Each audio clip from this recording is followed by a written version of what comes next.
یہ بات ذہن میں رکھیں کہ ہمیشہ کسی علم والے بندے سے پوچھا کریں. خود تعبیر دینا اس کو علماء نے منع کر دیا ہے، اس لیے کہ خواب ظاہر میں کچھ ہوتا ہے اور تعبیر کچھ ہوتی ہے. اکثر و بیشتر تو خواب ہوتے ہیں ادغاث و احلام، اوٹ پٹانگ ہوتے ہیں. اکثر و بیشتر یہ حدیث نفس ہوتے ہیں، جو دن میں دیکھا یا سوچا خواب میں اسی طرح کی چیز دیکھ لی. تو یہ خواب بے معنی سے ہوتے ہیں اکثر و بیشتر. ہاں سچے خواب بھی ہوتے ہیں. تو اس کا طریقہ یہ ہے کہ جیسا بھی خواب دیکھا جائے کسی علم والے بندے سے اس کی تعبیر پوچھی جائے. محمد ابن سیرین رحمۃ اللہ علیہ اس امت میں ایک ایسے عالم گزرے تھے جن کو اللہ تعالیٰ نے خوابوں کی تعبیر کا علم دیا تھا. ان کے پاس لوگ آتے تھے اور وہ خوابوں کی تعبیر بتاتے تھے، حیرانی ہوتی تھی. ایک بندہ آیا، اس نے کہا جی میں نے آگ جلتی دیکھی ہے، فرمایا کہ تجھے مال ملے گا، اور واقعی اس کو مال ملا.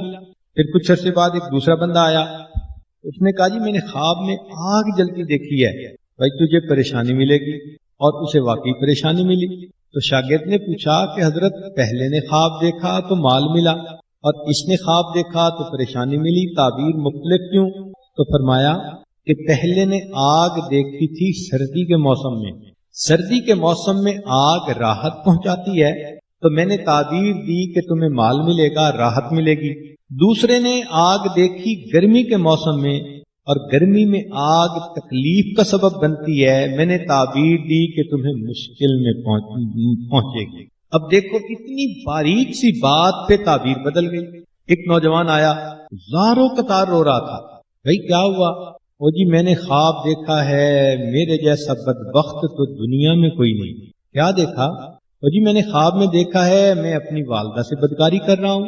اور یہ کہہ کے اس نوجوان نے رونا شروع کر دیا. تو محمد ابن سیرین رحمۃ اللہ علیہ مسکرائے اور کہنے لگے کہ اچھا یہ بتاؤ تمہاری کوئی زرعی زمین ہے؟ اس نے کہا جی ہے. فرمان لگے خواب کی تعبیر یہ ہے کہ اس دفعہ تمہاری فصل بہت اچھی اور نفع بخش ہوگی. اور ایسا ہی ہوا. اس نے کہا حضرت خواب کچھ ہے تعبیر کچھ ہے. انہوں نے کہا نہیں، تعبیر یہی ہے کہ تم نے خواب میں دیکھا، ظاہر میں بدکاری کر رہے ہو، حقیقت میں تو تم لطف اندوز ہو رہے ہو.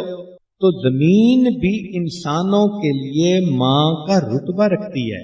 ہم سب اسی سے تو کھاتے ہیں. بچہ ماں کے پستان سے روزی لیتا ہے اور انسان زمین سے روزی لیتا ہے. تو اس کی تعبیر یہ تھی کہ تمہاری زمین سے تمہیں کھیتی زیادہ ملے گی، تم لطف اٹھاؤ گے. اور یہی زبیدہ خاتون کے ساتھ معاملہ پیش آیا کہ خواب دیکھا، کہ اپنے آپ کو دیکھا کہ میں بے لباس ہوں اور انسان، حیوان، چرند پرند میرے ساتھ آ کر بدکاری کر رہے ہیں. تو وہ تو فرسٹ لیڈی تھی، بہت گھبرا گئی کہ کہیں کوئی مجھ سے ایسی غلطی نہ ہو کہ میری پبلک انسلٹ ہی نہ ہو جائے. اس نے اپنی ایک باندی کو بھیجا کہ جاؤ محمد ابن سیرین سے جا کے اس کی تعبیر پوچھو، مگر خواب اپنی طرف سے بتانا، میرا نام مت لینا. اس نے کہا بہت اچھا. وہ باندی چلی گئی. اس نے جا کے محمد ابن سیرین رحمۃ اللہ علیہ کو یہ خواب سنایا. انہوں نے پوچھا تو ہے کون؟ کہنے لگی میں محل میں کام کرتی ہوں، باندی ہوں. فرمان لگے کہ تیری اوقات ہی نہیں کہ تو یہ خواب دیکھے، جس نے دیکھا ہے اس کا نام بتاؤ. اس نے کہا نہیں میں نے دیکھا ہے. کہ نہیں ممکن ہی نہیں، تو خواب دیکھ ہی نہیں سکتے. بڑا اس نے اپنی طرف سے کوشش کی مگر وہ نہ مانے. واپس آ کے اس نے زبیدہ کو بتایا کہ جی وہ تو کہتے ہیں تیرا پوٹینشل ہی نہیں، تیری اوقات ہی نہیں تو یہ خواب دیکھے. زبیدہ نے کہا کہ اچھا جاؤ پھر نام میرا لے دینا، مگر ریکویسٹ کرنا کہ پلیز میرا یہ خواب کسی کے سامنے نیریٹ نہ کریں. چنانچہ وہ باندی آئی اور اس نے بتایا کہ جی یہ ملکہ نے خواب دیکھا ہے. تو محمد ابن سیرین نے فرمایا کہ ہاں وہ یہ خواب دیکھ سکتی ہے.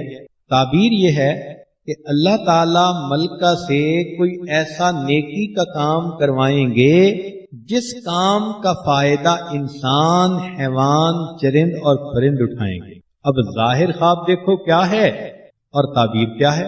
اور واقعی ایسا ہوا کہ بعد میں پھر زبیدہ خاتون نے نہر بنوائی جو میدان عرفات تک پہنچی، اور اس کے پانی سے لاکھوں انسانوں، حیوانوں، چرندوں اور پرندوں نے فائدہ اٹھایا. تو معلوم ہوا کہ ہمیں خوابوں کی تعبیر نہ خود دینی چاہیے نہ کسی عام بندے سے لینی چاہیے. بہتر تو یہ ہے کہ خوابوں کے اوپر زیادہ پریشان بھی نہیں ہونا چاہیے. ہمارے حضرت مرشد عالم رحمۃ اللہ علیہ، ان کو کوئی اگر خواب سناتا بھی تھا تو فرماتے تھے کیوں خوابوں کے شہزادے بنتے ہو؟ اکثر و بیشتر تعبیر دیتے ہی نہیں تھے. فرماتے تھے کہ شیطان کا یہ بھی جال ہے کہ وہ اچھے اچھے خواب دکھا کر انسان کو اپنی عبادت سے غافل کر دیتا. اور ہم نے دیکھا ہے کہ لوگ اچھا خواب دیکھ کے اپنے معتقد بن جاتے ہیں اور فرائض میں غفلت کر رہے ہوتے ہیں. تو ایسے اچھے خوابوں کا کیا فائدہ کہ انسان فرائض کا ہی اہتمام نہیں کر رہا. تو یہ بھی شیطان کا ایک داؤ ہے.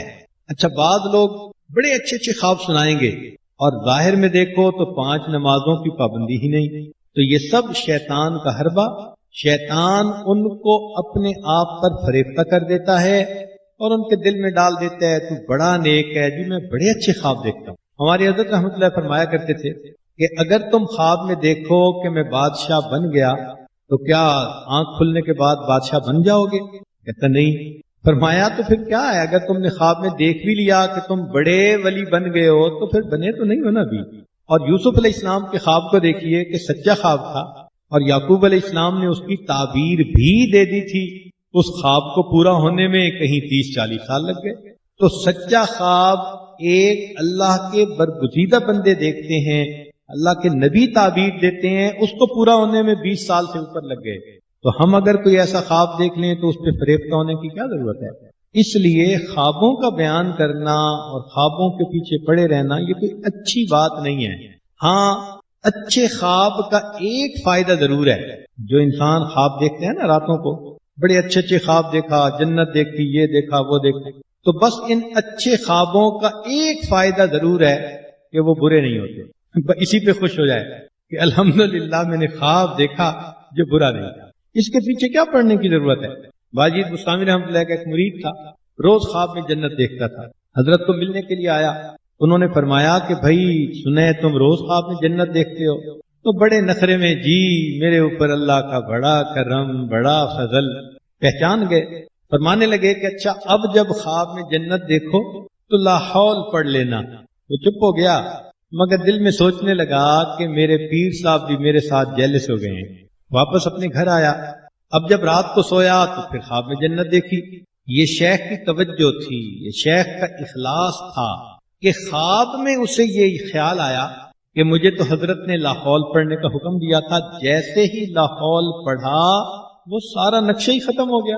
پتہ چلا کہ پچھلے کئی سالوں سے شیطان خواب میں جنت کا نقشہ بنا کر اسے دکھاتا تھا اور اسے اس نے عجب کا مریض بنا دیا. تو بھئی جب ایسے خوابوں سے انسان کے اندر عجب آ جاتا ہے، خود پسندی آ جاتی ہے، تو یہ تو انسان کے لیے فتنہ ہے. پھر اس لیے خوابوں کے پیچھے زیادہ نہیں ہونا چاہیے، نہ بھاگنا چاہیے، نہ اس کی تعبیریں بار بار ہر خواب کی تعبیر کتابوں میں سے دیکھتی ہیں عورتیں. اتنا پیچھے نہیں پڑنا چاہیے. ہاں، ایک بات کلیئر کرنے والی ہے. نبی علیہ الصلوۃ والسلام نے ارشاد فرمایا کہ جس نے مجھے خواب میں دیکھا اس نے مجھے ہی دیکھا، اس لیے کہ شیطان میری صورت کو اپنا نہیں سکتا. یہ نبی علیہ السلام کا فرمان 100% سچ ہماری سر آنکھوں پر. لیکن ایک بات سوچنے کی ہے کہ خواب میں آپ نے کسی چہرے کو دیکھا اور دل میں آیا کہ نبی علیہ السلام کو دیکھا، یہ کون فیصلہ کرے گا کہ واقعی وہ چہرہ کسی بزرگ کا تھا یا نبی علیہ السلام ہی کا تھا؟ امام ربانی مجدد ثانی رحمۃ اللہ نے مکتوبات میں یہ پوائنٹ لکھا ہے. وہ کہتے ہیں کہ ہم یہ نہیں کہتے کہ خواب میں جو دیکھے گا وہ غلط ہے، نہیں، وہ ٹھیک ہی دیکھے گا، مگر یہ تو بتاؤ نا کہ کیا تصدیق ہے، گارنٹی ہے کہ تم نے وہی چہرہ انور دیکھا جو نبی علیہ السلام کا تھا؟ شیطان ایسا بھی تو کر سکتا ہے کہ کسی بزرگ کا چہرہ دکھا کے ذہن میں خیال ڈال دے کہ تم زیارت کر رہے ہو. پھر کیا ہوگا؟ چنانچہ ہمارے پاس بعض نوجوان آتے ہیں، وہ جی میں نے نبی علیہ السلام کی زیارت کی. جب ان سے صرف پوچھتے ہیں تو کہتے ہیں جی پینٹ کوٹ پہنا ہوا تھا. تو معلوم ہوا شیطان تھا. بعض نوجوان کہتے ہیں جی نبی علیہ السلام کی زیارت ہوئی اور ان کے تو چہرے پہ ریش ہی نہیں تھی. تو معلوم ہوا کہ شیطان اس طرف بھی انسان کے اوپر حملہ کرتا ہے. لہذا اگر خواب میں نبی علیہ السلام کی زیارت کا بھی خیال گزرے تو اس چیز کو دیکھیں کہ جو شمائل نبی علیہ السلام کے احادیث میں ہیں وہ تھے یا نہیں تھے، ذرا سی اس کے بارے میں آگے پیچھے دیکھیں تو سمجھ لیں شیطان مجھے بہکانا چاہتا ہے۔ ہاں، اس میں ایک بات اور بھی ہے کہ بزرگوں نے یہ لکھا ہے کہ بسا اوقات انسان خواب میں دیکھتا ہے کہ میں نبی علیہ السلام کی زیارت کر رہا ہوں، مگر دیکھتا ہے کہ کوئی اور بزرگ ہیں ظاہرہ۔ تو اس کی تعبیر یہ ہے کہ وہ جس شخص کو دیکھا اس کو اللہ نے نبی علیہ السلام کی محبوب کی سنتوں کی کامل اتباع عطا فرمائی ہوئی۔ بہت سارے لوگ خواب لکھتے ہیں، حضرت ہم نے خواب دیکھا، دل میں تو بات آئی کہ نبی علیہ السلام کو دیکھ رہے ہیں اور فلاں بزرگ کو دیکھا، تو اس کا مطلب یہ کہ وہ فلاں بزرگ جو تھے ان کی زندگی سنت کے بہت قریب تھی۔ اس کی یہ تعبیر ہے۔ دعائیں مانگنی چاہیے کہ اللہ تعالیٰ ہمیں بھی نبی علیہ السلام کا دیدار عطا فرمائے۔ ہم تو کہتے ہیں سوتے میں بھی عطا فرمائے، جاگتے میں بھی عطا فرمائے، دنیا میں بھی فرمائے، آخرت میں بھی فرمائے، مگر بعض عورتوں کو بڑا اس کا شوق ہوتا ہے تو وہ اس کے لیے بہت وظیفے بھی کرتی ہیں۔ ہمارے حضرت رحمۃ اللہ فرماتے تھے کہ درود شریف کی کثرت، اس سے نبی علیہ السلام کی زیارت زیادہ ہوتی ہے، یا پھر سنت کی اتباع ہر چھوٹے بڑے کام میں، اس کی وجہ سے نبی علیہ السلام کی زیارت ہوتی ہے۔ اور تیسرا فرماتے تھے کہ انا آقینا کل کوثر، اگر اس سورت کو 1100 مرتبہ اخلاص کے ساتھ پڑھیں تو بھی نبی علیہ السلام کی زیارت ہوتی ہے۔ تو بہرحال جس کی جو تمنا ہو اللہ پوری فرمائے، مگر دستور کی بات یہ ہے کہ انسان خوابوں کا شہزادہ نہ بنے اور ظاہری زندگی میں شریعت و سنت کے مطابق عمل کر کے اپنے اللہ کے۔ چنانچہ ایک صاحب کہتے ہیں کہ میرے ایک واقف تھے، میں نے کہا میں ان کو جلال آباد لے جاتا ہوں مسیح الامت حضرت مولانا مسیح اللہ خان رحمۃ اللہ علیہ کی خدمت میں۔ یہ وہاں جائیں گے اور حضرت کے پاس تھوڑی دیر بیٹھیں گے تو دنیا سے دل ہٹ کر اللہ کی طرف ان کا پھر جائے گا۔ کہنے لگے جب میں عشاء کے بعد لے کر گیا تو قدرتاً اس وقت حضرت کے لیے کھانے کو بادام اور پستہ لایا گیا اور حضرت اس وقت وہ کھا رہے تھے۔ گو حضرت نے کچھ خیر کی باتیں کہیں، جب نکلے تو میں نے اس سے پوچھا کہ سناؤ بھائی اللہ والوں کی صحبت میں کیا دل پہ اثر ہوا؟ کہنے لگا یہ اللہ والے کہاں سے آ گئے؟ اللہ والے تو وہ ہوتے ہیں جو خشک روٹی کو پانی میں ڈبو کے کھاتے ہیں، اور یہ تو بادام اور پستے بیٹھے کھا رہے تھے۔ اب بتائیے کہ جنہوں نے سارا دن توجہات دینی ہے، لوگوں کے مسئلے سلجھانے ہیں، لوگ تو اپنی بات کر کے فوراً اس کا جواب اور سولوشن مانگتے ہیں، ان کو تو نہیں پتا ہوتا کہ دوسرا بندہ کتنا ایگزاسٹڈ ہوتا ہے۔ تو جو بندہ سارا دن دوسروں کی خاطر اپنے آپ کو کھپاتا رہا، اب اگر شام کو اس نے اپنے ذہن کو مقوی کرنے کے لیے کسی حکیم کے مشورے پر بادام اور پستہ استعمال کر بھی لیا تو اس میں کون سا عیب نظر آ گیا؟ لیکن اس کے ذہن میں ایک تصور بنا ہوا تھا، بس اللہ والے وہ ہوتے ہیں کہ جن کے پاس خشک روٹی ہوتی ہے اور وہ پانی میں بھگو کے کھاتے ہیں۔ کیا بیکار بات! اتنی سی بات پر اتنے بڑے بزرگ سے بدگمان ہو کے واپس آ گئے، تو یہ اصل میں محرومی ہوتی ہے۔ چنانچہ تھانہ بھون میں دنیا جہان سے لوگ جاتے تھے اپنی اصلاح کی خاطر، علم کے آفتاب اور ماہتاب جو جبال العلم تھے وہ جاتے تھے حضرت کی خدمت میں اور انسانیت لے کر وہاں سے آتے تھے، لیکن خود تھانہ بھون کے جو لوگ تھے وہ عجیب و غریب باتیں کر دیا کرتے تھے۔ ایک صاحب کہتے تھے پتہ نہیں ان بڑے میاں میں کیا نظر آتا ہے کہ اتنی دور دور سے لوگ آتے ہیں، تو قریب والوں کو کچھ نظر ہی نہیں آتا اور دور والے آ کر اپنے مقدر سنوار جاتے ہیں۔ یہ ایسا ہی ہے کہ ابو جہل قریب والا تھا، اس کو کچھ نظر ہی نہ آیا، اور بلال اور صہیب حبشہ اور روم سے آ کر اپنی عاقبت کو سنوار کر چلے گئے۔ جس نے محبت کی نظر ڈالی اس کو خیر مل گئی، جس نے اعتراض کی نظر ڈالی وہ خیر سے محروم رہا۔ چنانچہ ایک صاحب کہنے لگے بایزید بستامی رحمۃ اللہ علیہ کے بارے میں کہ جس نے بھی بایزید بستامی رحمۃ اللہ علیہ کو دیکھا اس کو اللہ نے ہدایت عطا فرما دی۔ جب انہوں نے یہ بات بار بار کہی تو ایک صاحب بیٹھے ہوئے تھے، انہوں نے کہا واہ یہ کیا بات کر دی بھائی کہ جس نے بایزید بستامی رحمۃ اللہ علیہ کے چہرے کو دیکھا اللہ تعالیٰ نے اس کو ہدایت عطا فرما دی، اور ابو جہل نے تو نبی علیہ السلام کے چہرے کو کتنی بار دیکھا اس کو تو ہدایت نہ ملی۔ تو اس پر ان بزرگوں نے سمجھایا کہ دیکھو ابو جہل نے جب بھی دیکھا نبی علیہ الصلوۃ والسلام کو محمد بن عبداللہ کی نظر سے دیکھا. اگر وہ ایک دفعہ بھی محمد الرسول اللہ کی نظر سے دیکھ لیتا اللہ اس کو ہدایت عطا فرما دیتا. تو یہ نظر ہوتی ہے. عقیدت محبت کی نظر ہو تو خیر مل جاتی ہے، اور اگر اس میں تنقید کی نظر ہو تو انسان محروم ہو جاتا ہے. چنانچہ حضرت شیخ عبد القادر رحمۃ اللہ علیہ، جیلانی رحمۃ اللہ علیہ جو پیران پیر، ان کی خدمت میں 3 بندے جا رہے تھے. راستے میں ایک دوسرے سے تعارف ہوا. پوچھا بھائی کہاں جا رہے ہیں؟ ایک نے کہا یار سنیں کہ یہاں کوئی بڑے شیخ رہتے ہیں، میرا ایک مسئلہ ہے، میں اس مسئلے میں دعا کروانے جا رہا ہوں. دوسرے سے پوچھا، اس نے کہا کہ بھائی میں تو سمجھ رہا ہوں کہ اتنے نیک بزرگ ہیں، میں ان کے پاس روحانی فیض حاصل کرنے کے لیے جا رہا ہوں. تیسرے سے پوچھا، اس نے کہا ہاں سنا تو ہم نے بھی ہے کہ بڑے اللہ والے ہیں. ہم نے کہا چلو جا کر دیکھیں ہیں بھی صحیح کہ نہیں ہے. تینوں بندے حضرت کی خدمت میں آئے. جس نے دعا کروانی تھی حضرت نے دعا کر دی، اللہ نے اس کی مراد کو پورا کر دیا. جو فیض حاصل کرنے کی نیت سے آ رہا تھا وہ صحبت میں رہا، اور کچھ عرصے بعد حضرت سے اس کو نسبت نصیب ہو گئی، خلیفہ بنا. اور جو تنقید کی نظر سے آ رہا تھا لوٹ کر واپس آیا تو بالآخر وہ کفر کا مرتکب ہو کر دائرہ اسلام سے ہی خارج ہو گیا. امام ربانی مجدد ثانی رحمۃ اللہ علیہ نے یہ مکتوبات میں لکھا ہے کہ ایک بزرگ فرمایا کرتے تھے کہ اللہ یہ تیرا کیسا معاملہ ہے، جس کو اپنے دربار سے دھتکارنا چاہتا ہے اس کو اپنے اولیاء کا دشمن بنا دیا کرتا ہے. تو ڈرنے کی بات ہے. انسان ہر وقت دوسرے کو پرکھتا تولتا رہتا ہے. میری ہر نظر تیری منتظر، تیری ہر نظر میرا امتحان. چنانچہ ایک صاحب حضرت حاجی امداد اللہ مہاجر مکی رحمۃ اللہ علیہ کے پاس آئے اور کہنے لگے کہ حضرت مجھے بڑا تعجب ہوتا ہے کہ حضرت مولانا قاسم نانوتوی رحمۃ اللہ علیہ، حضرت مولانا رشید احمد گنگوہی رحمۃ اللہ علیہ جیسے علمی حضرات، علم کے جبال اور پہاڑ، یہ بھی آپ سے بیعت ہو گئے ہیں.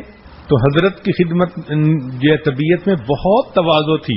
حضرت نے بھی بڑے حیران ہو کر آگے سے کہا کہ ہاں بھائی مجھے بھی بڑا تعجب ہوتا ہے کہ ایسے لوگ آ کر مجھ سے بیعت ہو گئے. اللہ اکبر. دیکھو اللہ والوں نے کیسے بات کو سمیٹ ہی دیا. نہ اس پر اعتراض کہ تم کون ہوتے ہو یہ کہنے والے، نہ یہ کہا کہ تم ہمیں کیا پہچانتے ہو. بھائی اس نے کہا جی مجھے بڑا تعجب ہے. آگے سے فرمان لگے ہاں بھائی مجھے تو آپ سے بھی زیادہ تعجب ہے کہ یہ اتنی علمی شخصیات مجھ سے کیسے بیعت ہو گئی.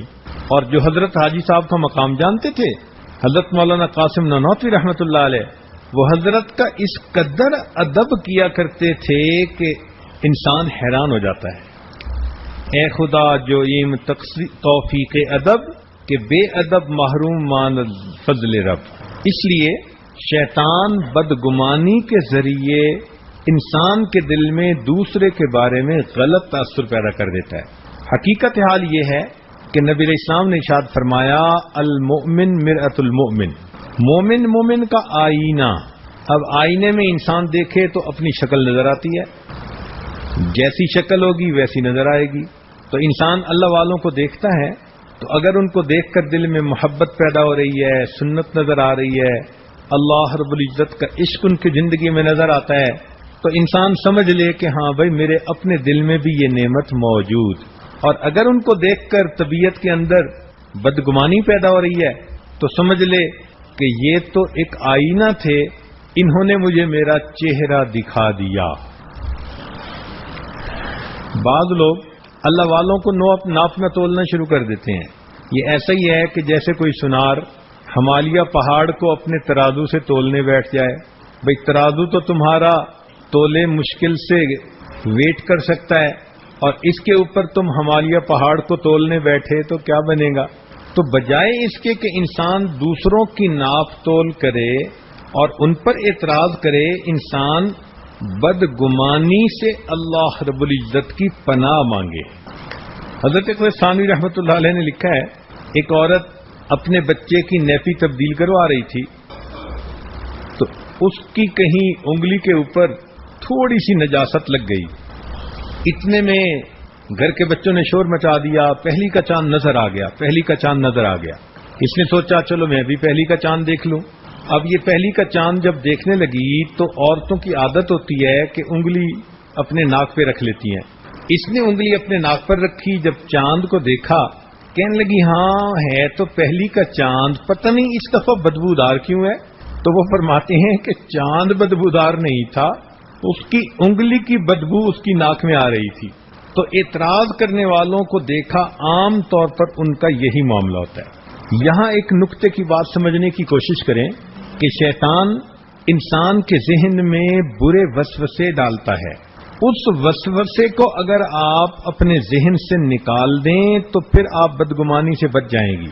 وہ فوڈ فار تھاٹ دے دیتا ہے اور اس فوڈ فار تھاٹ پر بندے سوچ بچار کر کے بالآخر بدگمانی کے مرتکب ہو جاتے ہیں۔ جب بھی شیطان ذہن میں کوئی وسوسہ ڈالے، آپ اس وسوسے پہ سوچنے کی بجائے فوراً لا حول ولا قوت الا باللہ پڑھا کریں۔ کسی کے بارے میں برے خیال ذہن میں آئیں، دیورانی جٹھانی کے بارے میں، ساس کے بارے میں، پڑوسن کے بارے میں، کسی کے بارے میں کوئی برا خیال ذہن میں آئے تو فوراً پڑھیں لا حول ولا قوت الا باللہ۔ اس خیال کو نہ سوچیں، نہ اس کی تصدیق کرنے کی کوشش کریں، اس لیے کہ شیطان بدگمانی کا مرتکب کروا کر آپ کو خیر سے محروم کر دے گا۔ ابن عربی رحمۃ اللہ علیہ فرماتے ہیں کہ میری ایک مرتبہ شیطان سے ملاقات ہوئی تو مجھے کہنے لگا کہ ابن عربی بڑے عالم ہو۔ میں نے کہا ہاں۔ کہنے لگا میرے ساتھ آج مناظرہ کر لو۔ تو میں نے کہا میں ہرگز نہیں کروں گا۔ کہنے لگا کیوں؟ اس نے کہا کہ اللہ تعالیٰ نے مجھے تیرے لیے ایک ڈنڈا دیا ہے جس کا نام ہے لا حول ولا قوت الا باللہ، تو بدتمیز میں یہ ڈنڈا استعمال کر کے تجھے یہاں سے دور بھگا دوں گا، مجھے تجھ سے بحث میں پڑھنے کی ضرورت ہی نہیں۔ اور واقعی اگر وہ بحث میں پڑ جاتے تو شیطان ان کی دلیلوں کو توڑ کر ان کو شاید کسی برے پوائنٹ کے اوپر لے آتا۔ کہتے ہیں کہ امام راضی رحمت اللہ علیہ کی بیعت تھی، کسی بزرگ تھے، انہوں نے اللہ رب العزت کے وجود کے بارے میں 100 دلائل تھے۔ امام راضی رحمت اللہ علیہ بڑے خوش تھے کہ میں نے وجود باری تعالیٰ کے بارے میں 100 دلائل بڑے ٹھوس اور مضبوط اکٹھے کر لیے۔ ایک مرتبہ شیطان سے ملاقات ہو گئی۔ شیطان نے کہا کہ راضی اللہ تعالیٰ موجود نہیں ہے۔ انہوں نے کہا کہ دلیل دو۔ انہوں نے پہلی دلیل دی، شیطان نے توڑ دی، دوسری دلیل دی، شیطان نے پھر توڑ دی۔ یہ سلسلہ چلتا رہا حتیٰ کہ جب ان کی 100 کی 100 دلیلیں ٹوٹ گئیں تو امام راضی رحمت اللہ علیہ اس وقت بہت پریشان ہوئے، مگر ان کا تعلق اپنے شیخ کے ساتھ تھا، رابطہ سلامت تھا۔ کہتے ہیں کہ اس وقت ان کی آنکھوں کے سامنے شیخ کی شکل نظر آئی اور شیخ بڑے جلال میں تھے اور وہ کہہ رہے تھے کہ راضی تم اس مردود کو کیا دلیلیں دینے میں لگے ہو، تم اس کو یہ کہو کہ میں بغیر دلیل کے اپنے رب کی ذات کو مانتا ہوں۔ چنانچہ جب امام راضی رحمت اللہ نے یہ کہا کہ میں بغیر دلیل کے اللہ کے وجود پر ایمان رکھتا ہوں، اس کو شیطان نہ توڑ سکا، امام راضی رحمت اللہ علیہ کا ایمان محفوظ ہو گیا۔ تو شیطان تو ایسا بدبخت ہے کہ بس وہ وسوسہ ذہن میں ڈالیں تو وسوسے کو مت سوچیں، اس خیال کو مت آگے بڑھائیں، بلکہ ہمارے پاس 2 ہتھیار ہیں، ایک ہتھیار لا حول ولا قوت الا باللہ اور دوسرا ہتھیار اعوذ باللہ من الشیطان الرجیم۔ کچھ بھی پڑھ لیں ان دونوں میں سے، اسی وقت شیطان بھاگتا ہے، دور چلا جاتا ہے اور اللہ تعالیٰ اس بندے کی شیطان کے وسوسے سے حفاظت فرما دے۔